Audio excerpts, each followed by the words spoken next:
দীনবন্ধ জগৎপতে গোপীশ গোপিকা কান্ত রাধাকান্ত নমস্তুতে। তপ্ত কাঞ্চন গৌরঙ্গী রাধে বৃন্দাবনেশ্বরী বিশ্বভানুসুতে দেবী প্রণামী হরিপ্রিয়। বংশা কল্পতরুভাষ্য কৃপা সিন্ধুভ্যশ্চ পতিতানাং পাবনাভ্য বৈষ্ণবেভ্যৈ নমো নমঃ। জয় শ্রীকৃষ্ণ চৈতন্য প্রভু নিত্যানন্দ শ্রী অদ্বৈত গদাধর শ্রীবাসাদি গৌর ভক্তবৃন্দ। হরে কৃষ্ণ কৃষ্ণ কৃষ্ণ হরে হরে, হরে রাম রাম রাম হরে। আজকে আমাদের জন্য স্কন্ধ 1 অধ্যায় 13 শ্লোক সংখ্যা 50। ধৃতরাষ্ট্র গৃহত্যাগ করলেন। এখানে শুদ্ধ ভক্তবৃন্দ রয়েছেন, আমাদের মাতাজিরা আসছে ভালো। আরো এখানে আমরা একটু উচ্চারণ করি, নিষ্পাদিতম দেবকৃতম অবশেষম প্রতীক্ষতে তাবৎ যুগম অবেক্ষদম ভবেজ্যাবৎ ইহ ঈশ্বর। নিষ্পাদিতম দেবকৃতম অবশেষম প্রতীক্ষতে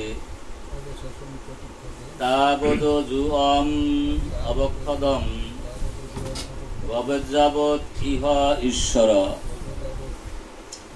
নিষ্পাদিতম সম্পাদিত, দেবকৃতম দেবতাদের সাহায্যতে করণীয়, অবশেষম অবশিষ্ট, প্রতীক্ষতে প্রতীক্ষা করেছেন, তাবৎ সেই সময় পর্যন্ত, যুগম তোমার সমস্ত পাণ্ডবেরা, অবক্ষদম প্রতীক্ষা করো, ভবেৎ হোক যাবৎ যতক্ষণ পর্যন্ত, ইহ এই পৃথিবীতে, ঈশ্বর পরমেশ্বর ভগবান। অনুবাদ, পরমেশ্বর ভগবান দেবতাদের সাহায্য করার উদ্দেশ্যে ইতিমধ্যেই তার কর্তব্যকর্ম সম্পন্ন করেছেন এবং এখন তিনি অবশিষ্ট কার্যের প্রতীক্ষা করেছেন। যতক্ষণ পর্যন্ত ভগবান এই পৃথিবীতে আসেন সেই পর্যন্ত আপনারা পাণ্ডবরা অপেক্ষা করে থাকতে পারেন। শ্রীল পূর্বদের তাৎপর্য, এই জড়জগতের বিভিন্ন বিভাগের অধ্যক্ষ দেবতারা যখন কেবল ভগবত বিদ্বেষী নয়, ভক্ত বিদ্বেষী অসুরদের দ্বারা অত্যন্ত বিবর্জিত হন, তখন তাদের সাহায্য করার জন্য পরমেশ্বর ভগবান শ্রীজগতের সর্বোচ্চ গেরুলোক তার নিজ ধাম কৃষ্ণ থেকে অবতরণ করেন। পূর্বে উল্লেখ করা হয়েছে যে বদ্ধ জীবেরা ভগবানের অনুকরণে এই জড়জগতের মধ্যে যা কিছু দেখেছে সব কিছুর উপরেই আধিপত্য করার প্রবল বাসনার দ্বারা প্রভাবিত হয়ে স্বেচ্ছায় জড়জগতের বন্ধনে আবদ্ধ হয়। সকলে এই নকল ভগবান সাজার চেষ্টা করছে। কি চমৎকার কথা বলছে ভাগবতম, কিন্তু আমরা তো হারিয়ে যাবো, সেজন্যই শুরু করা যায় একটু একটু। এখানে ভাগবতম বলছে পরিগ্রহায় দুঃখায় যৎ প্রীতম নির্নাম। কি চমৎকার কথা বলছে, সে কথাটা এখানে প্রভু সুন্দর করে বলেছেন। কারণ এখানে আধিপত্য করার আমাদের কিছু নাই। 1 মিনিট নাকেরটা বাসা যদি চলে যায়, না ঢোকে, বেজে বাতাস বাইরে হলো, আর যদি না ঢোকে মাতবাড়ি থাকবে না? শরীরের তাপটা যদি না থাকে মাতবাড়ি থাকবে? সকলে জল না থাকলে, এই আকাশটা যদি না থাকে, আমরা সব বাপসই উড়ে যেতাম। তো সুতরাং এই যে পঞ্চভূত ভগবান প্রদত্ত, কিসের মাতবাড়ি এই জায়গা? কিন্তু বিষয় হচ্ছে, যারা আমরা মাতবাড়ি করতে চাই তমগুণে অথবা রজগুণে বা সত্যগুণে, আমরা বন্ধন দশায় পড়ে যাই। এখানে তাই প্রভু বলছে। আর সেই আধিপত্যের লড়াইয়ের জন্য আমাদের এই যে দেশে অশান্তি। যদি গীতা ভাগবতের আদলে আমাদের জীবন যাপন করতাম, তাহলে কিন্তু আমাদের দুঃখে আসতো না। বস্তুতথ্যে এই জগতের সুখের চেয়ে দুঃখ অনেক ভালো। দুঃখে আমার কর্মবন্ধন শেষ হয়ে যায়। কিন্তু দুর্ভাগ্যের সত্য, এই কথাটা সাধারণ মানুষ আমরা অনেক সময় বুঝি না। দুঃখ পেলে আমাদের খুব খারাপ লাগে, আর সুখ পেলে আমাদের ভালো লাগে। সুখ কিন্তু বন্ধন দাসের একটা হাতছানি মাত্র, আর দুঃখ বন্ধন থেকে মুক্ত হওয়ার একটা ভালো মেডিসিন। এই জন্য গীতার মধ্যেও বলছে, সুখী দুঃখী সমাকৃতা লাভা লাভাও জয়া জয়াও তত যুদ্ধ যুদ্ধ শুনবাম পাপম আসছে। অনেক ধনী, অনেক জ্ঞানী, অনেক বুদ্ধিমান, অনেক সুন্দরী, এরা সহজে কিন্তু এই মুখী হতে পারে না। কিন্তু যখন একটু মানুষ কষ্টের মধ্যে থাকি, অনিশ্চয়তার ইচ্ছাই হোক একটু হরে কৃষ্ণ বা ভগবানের কথা চিন্তা করি, ভগবান আমার এই রোগ থেকে আমার মুক্তি করে দাও, ভগবান আমার এই অভাব থেকে আমার মুক্তি করে দাও, ভগবান আমার এই সমস্যা থেকে মুক্তি করে দাও। কিন্তু সমস্যা না বলে কি সহজে ডাকতে চায়? এই জন্য ভগবান আমাদের কৃপা করে, দুঃখ কষ্ট দিয়ে ভগবান কৃপা করে, কিন্তু আমরা উপলব্ধি করতে পারি না, তাই আমরা দুঃখ বোধ করি।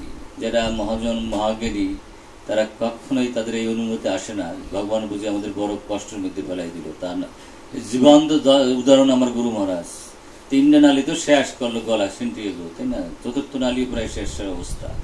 কিন্তু একদিনের জন্য ভগবানের শুদ্ধ ভক্ত আমার গুরু মহারাজ আক্ষেপ করলো না, বললো না আমার গলাটা কেটে ফেলেছে, আমি ওর দুঃখিত না। এটা আরো উল্টা বলে বলছে এটা ভগবানের সীমাহীন কৃপা আমার গুরু মহারাজ। কারণ আমাকে প্রচার করার জন্য স্পেনে পাঠাইলো আমার গুরু মহারাজ, আমি কতটুকু প্রচার করলাম সেইভাবে তো কিছুই করতে পারলাম না। যখন আমার গলাটা কাটা হলো, রক্তগুলা ঝরঝরে পড়লো, লক্ষ লক্ষ সাংবাদিকরা লক্ষ লক্ষ পত্রিকায় ছাপাই দিল যে ইসকনের একজন শুদ্ধ ভক্তকে এইভাবে হত্যা করার চেষ্টা চালাচ্ছে। সাথে সাথে বিশ্ব জেনে গেল যে ইসকন বলতে কি জিনিস। আমি হাজার হাজার কোটি টাকা যা না পারতাম, আমার গলার আমার শরীরটা রক্ত দিয়ে আমার গুরু মহারাজের বাক্য আমি বাস্তবায়ন করার চেষ্টা করছি। এটা আমার সৌভাগ্য। তাই এইভাবে মানসিকতা না থাকলে শুদ্ধ ভক্ত কি হওয়া যায়? এখানে প্রভুতাই বলছে, যারা আধিপত্য করতে চায়, যারা আমি আমার ভাবের মধ্যে আছে, যাদের মধ্যে কোনো অহংকার আছে, তারা কখনো শুদ্ধ ভক্ত হতে পারবে না এবং ভগবত ধামে যেতে পারে, উৎপত্তি হবে, কিন্তু ভগবান ধামে যেতে পারবে না। এখানে সবকিছুর উপরে আধিপত্য করা বাসনা দ্বারা পরিত হয়েছে জলযোগের বন্ধনে আবদ্ধ। যদি আমরা আধিপত্য করতে চাই, তাই না, একটা কমপ্লিট সারেন্ডার করতে হয় ভগবানের প্রতি, তাহলে হয় কি আমাদের এই দেবর দুর্লভ মানব জন্ম সার্থক হয়ে যায়। তুমি খাওয়াইলে খাই, তুমি দিলে পাই, না দিলে না পাই, তুমি যা করো সবাই মঙ্গল। আসলে তাই। পিতা যখন তার সন্তানদের বকাঝকা করে অথবা মারে, মেরে ফেলার জন্য না, সে পিতা সন্তানের কমলার মঙ্গলের জন্যই কখনো শাসন করে। তদ্রুপ ভগবান, আমরা যখন আমাদের দুঃখ কষ্টগুলো আসে, সেটা মনে করতে ভগবানের অসীম কৃপা। এই কৃপার মাধ্যমে আমাদের ভগবান সংশোধন করেন। আবর্জনাগুলো যদি না পোড়া হয় তাহলে সেখানে তো শস্য হবে না। সেই জন্য এই দেবরদুল্লাভ মানব জন্ম এগুলো সবচেয়ে বড় একটা ক্ষেত্র। এই ক্ষেত্রের মধ্যে যে আবর্জনাগুলো আসে, সেগুলো দুঃখের অনলে যদি আমরা না পড়তে পারি তাহলে ফসল ফলবে না। এই জন্য ভগবান কৃপা করে আমাদের কখনো দুঃখ দিয়ে থাকেন। এবং এই জন্যে এখানে বলছে মহাজন না, ভুঞ্জন বা আত্মকৃপা বিবেকম, দুঃখের সময় যদি ভগবানকে ভুলে যাই তাহলে ভগবানের প্রেম যে সবচেয়ে বড় শক্তি, ভগবানের পরম সম্পত্তি, সেই সম্পত্তিকে আমরা বঞ্চিত হব। যেমন ধরুন, বাবা মা যদি বকা ঝাঁকা দেয়, বাবা মারে ত্যাগ করে যদি আমরা ইন্ডিয়া চলে যাই বা অন্য কোথাও চলে যাই, তো বাবার সম্পত্তি তো ভোগ করতে পারবো না। পারবো? বড় গোসাই বাবাই বকা ঝাঁকা দিল অথবা একটা মারলই, আমি ইন্ডিয়া পলাই গেলাম বা অন্য কোনো দেশে, তাহলে বাবার সম্পত্তিকে ভোগ করতে পারবো? অবশ্যই না। তাহলে বাবার সম্পত্তি ভোগ করতে হলে বাবা যা দিচ্ছেন পরম পিতা, তাই না, সুখ দুঃখ ভালো মন্দ তিরস্কার নিন্দা অপমান সম্মান, এগুলি ভগবানের কৃপা মনে করে আমাদের একনিষ্ঠ ভক্ত হয়ে যেতে হবে। আর কখনো আমরা মাতবাড়ি যেন না করি। যাহারা মাতবাড়ি করতে যাবে, মাতবাড়ি হলে ভগবান, কর্তা হলে ভগবান, ভক্ত হলে ভগবান, যাহারা মাতবাড়ি করতে যাবে তারা বন্ধন দশা করে যাবে। এটাই বলছি। সকল নকল ভগবান সাজার এই ধরনের চেষ্টা করে, এই ধরনের নকল ভগবানের মধ্যে প্রবল প্রবৃত্তি চলছে। এখানে প্রভুদ যখন আবির্ভূত ছিলেন, প্রকট ছিলেন, সেই সময় ভগবান রজনীশ নামে একজন বিখ্যাত লোক, কুখ্যাত লোক, বিখ্যাত বললে ভুল হবে, কুখ্যাত লোক, তাকে ভগবান বলে সে প্রচার করছিল এই এতে। কারণ ভগবান কীভাবে প্রচার করছিল, কিছু অলৌকিক ক্ষমতা তার মধ্যে আসছিল। কারণ আমরা জানি আর না জানি, এই মাই ডিয়ার হরে কৃষ্ণ মাতাজি, তুমি তোমার খুব পছন্দ। তন্ত্রশাস্ত্র কয়টা আছে? হ্যাঁ, বলতে পারো মগো? আমার তন্ত্রশাস্ত্র আছে 300 তন্ত্রশাস্ত্র আছে, বুঝছো? এই 2-4টা তন্ত্রশাস্ত্র জানলেই মাটি দিয়া সোনা বানাই দেওয়া যায়, বুঝছো? তারপরে মাটি ধরে তোমার সন্দেশ জিলেবি বানাই দেওয়া যায়। তাই এ যদি কেউ বানায় মাটির, আবার এই বেশি থাকে না, আবার অলৌকিকভাবে যেভাবে হয় আবার সেইভাবেই শেষ হয়ে যায়। কিছু সময় থাকে। তাহলে আমাদের সামনে এ তো গেল ছোট জিনিস। আমাদের সামনে যদি কেউ যারা সিদ্ধ মহাযোগী, যারা 18 সিদ্ধি পেয়েছে, তারা কি করতে পারে? বহুজন হয়ে যেতে পারে, বলেন প্রভু। তা আমাদের সামনে যদি একজন 10 জন হয়ে যায়, তারা মনে করবো না বড় ভগবানই হাজির হয়েছে? না, তারাও ভাববে না, তারা যোগী। এই সমস্ত যারা ভেলকিবাজি দেখাতে পারে, তখন সাধারণ মানুষের কাছে তারা অনেক সময় ভগবান বলে পরিচয়। ভগবান রজনীশ, তার মধ্যে কিছু এই তান্ত্রিক ক্ষমতা ছিল এবং সাধারণ মানুষগুলো তাকে ভগবান বলে মনে করত। তো ভগবান, আরে যারা বিশ্বরূপ দেখাতে চায় সেও কিন্তু ভগবান না। তাহলে ভগবানের চিনব কি করে? ভগবানের মধ্যে 4টা স্পেশাল কোয়ালিটি থাকবে। মা, শুনে শোনার চেষ্টা করো। 1 নাম্বার কোয়ালিটি, ভগবান গলায় বৈজন্তী মালা থাকবে। আমরা কি জানি বৈজন্তী মালা কয়টা ফুল দিয়ে তৈরি? কয় রকমের? 6 রকমের ফুল দিয়ে তৈরি বৈজন্তী মালা। কি করে বুঝবো এটা ভগবান? কারণ দেখা গেল যোগীও আমারে দেখাচ্ছে বিশ্বরূপ, আবার ভগবান আমারে বিশ্বরূপ দেখালো, তাহলে বুঝবো কোনটা ভগবান, তাই না? বোঝা যায় না গোসাই? কিন্তু ভগবানের মধ্যে এইটা কের মধ্যে থাকবে না। 6টি মানে বৈজন্তী মালা কোনো যোগীর মধ্যে থাকতে পারবে না, নাই, সম্ভব না। এটা 6টা ফুল দিয়ে তৈরি। খুব সুন্দর সুন্দর ব্যাখ্যা দিয়েছে মহাজনরা, সেগুলো যাব না গভীরে। তারপর থাকবে শ্রীবৎস চিহ্ন, তারপর থাকবে কৌস্তবমণি, তারপর থাকবে আপনার 19টা চিহ্ন। এটা কোনো ভগবানের থাকবে না, যত বড় যোগী হোক। যেমন ধরেন এই সৌভরী মুনি বা অন্য মুনিরা, কেউ 90, কেউ 50 জন হয়ে গেছিল, কেউ একাধিক হয়ে গেছিল, কর্দম মুনি ইত্যাদি ইত্যাদি, বিশ্বত্ব মুনি, সব মুনির এইরকম পারত যারা অষ্টসিদ্ধি জানে। কিন্তু তাই বলে তারা কিন্তু পরমেশ্বর ভগবান না। তো দেখুন, আমাদের সামনে যদি একটা লোক 20 জন বা 50 জন হয়ে যায়, মনে করবো যেন একটু বড় ভগবানই হাজির হয়েছে নাকি? আরে সামনে একটু এসে মানে মাটি দিয়ে সোনা বানাইতে পারলেই মনে হয় যেন বড় ভগবান। আর একটা লোক যদি 10টা 20টা 50টা 100 হয়ে যায়, বড় ভগবান না? না, এরাও ভগবান না। এদের বলা হয় যোগী। আপনাদের চরণগুলি মাথায় রেখে বলছি, আপনারা হয়তো এগুলো মনে রাখবেন না। বিশেষ করে প্রেসিডেন্ট প্রভু যেভাবে ভিডিও করতেছে, মাঝে মাঝে এগুলো দেখবেন। এই কথাটা মনে রাখুন। একটা হলো যুক্ত যোগী, আর হলো জুনজন যোগী। এটা না বুঝলে ভগবান সম্পর্কে ধারণাই হয় না। যুক্ত যোগী কি? যখন ভগবান রাশি হয়ে গেলেন, ভগবানকে রাশি কত হয়েছিল জানেন? অনন্ত কোটি। এখন বলে রাসের যে স্থলটা, তা আমি তো বৃন্দাবন বহুদিন ছিলাম, অল্প একটু জায়গা। কেউ কেউ প্রশ্ন করে যে যদি অনন্ত অনন্ত কোটি কোটি থাকে, তাহলে এখানে তারা রাস করলো কি করে? আরে ভগবান তো বলছে অনরমিয়াম মহতময়ান। ভগবান একটা বালির মধ্যে অনন্ত কোটি ব্রহ্মাণ্ড রেখে দিতে পারে, একটা বালির থেকে অনন্ত কোটি ব্রহ্মাণ্ড বের করে দিতে। ভগবানকে আমার মতো দুষ্ট ফাজিল নাকি? বোঝা যায় না? এবং যখন উনি রাস করলেন, তখন দেখলেন রাসে কোনো আনন্দ হচ্ছিল না, তাই না? কারণ রাধাকে আসে নাই প্রথম চোখে। গোপীরা দেখেন কাকে বলে প্রেম, একে বলে প্রেম। গোপীদের কাজ হলো কৃষ্ণকে সন্তুষ্ট করে, আর কোনো তাদের বাসনা নাই। দেখে আমার কৃষ্ণ শান্তি সন্তুষ্ট হচ্ছে না, তখন সবচেয়ে খারাপ জিনিসটা সেই করলো, অহংকার করলো। কি অহংকার করলো? যে দেখেন কাকে বলে প্রেম, কাকে বলে, তাই না? এর নাম প্রেম। আত্মীন্দ্রিয় প্রীতিবাঞ্ছা তাকে বলে কাম, কৃষ্ণেন্দ্রিয় প্রীতিবাঞ্ছা ধরে প্রেম নাম। অহংকার করেছে গোপীরা। তো অহংকার করার পরে ভাবলো কি, কৃষ্ণ যদি রাধিকার কাছে চলে যায়, তাহলে সবচেয়ে আনন্দিত হবে। রাধিকা নাই, তাই কৃষ্ণ বুঝে আনন্দিত হচ্ছে না। তাই ওনারা কি করলেন? অহংকারের অভিমান করলেন, যে কৃষ্ণ আমার ছাড়া আর কেউ বুঝে নাই।